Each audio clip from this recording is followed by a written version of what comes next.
So much of what we just got through talking about is what extremist so-called leaders stand against.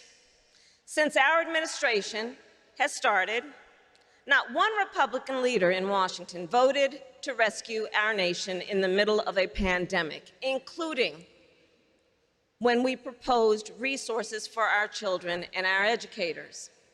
Not one Republican leader in Washington, D.C. voted to extend the child tax credit, which helps the poorest students and their families. Instead, these extremists, so-called leaders, fought against raising your pay. Instead, these extremist, so-called leaders refused to keep assault weapons off our streets and out of our classrooms, and tried to silence your voice through your union. And instead, these so-called leaders have tried to make you pawns of their political agenda, because while you work hard to inspire the dreams and ambitions of our next generation, they dare question your dedication, your motivation, and your value. While you work hard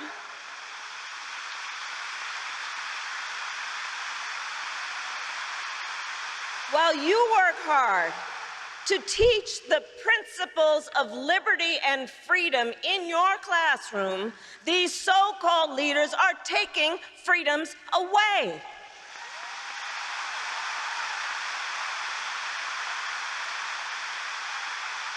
Freedom away from women and the freedom to make decisions over their own bodies.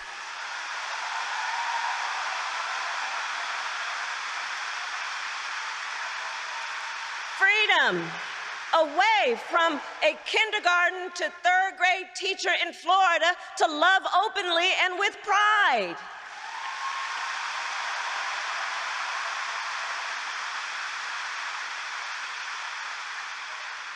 And away from every American as they intentionally try to make it more difficult for folks to vote.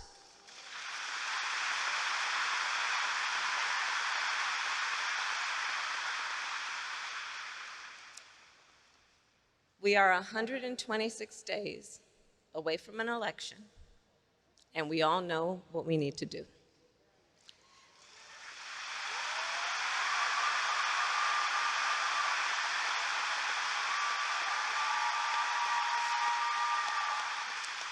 And you know, I also think, I'm speaking to a group of educators, I also think that these extremist so-called leaders need to attend a civics lesson.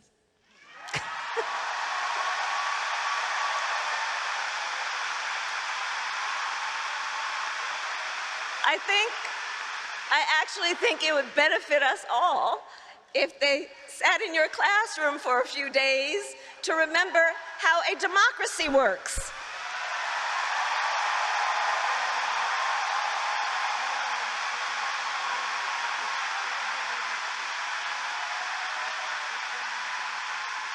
To remember what freedom stands for, and to remember what jobs they were elected to do.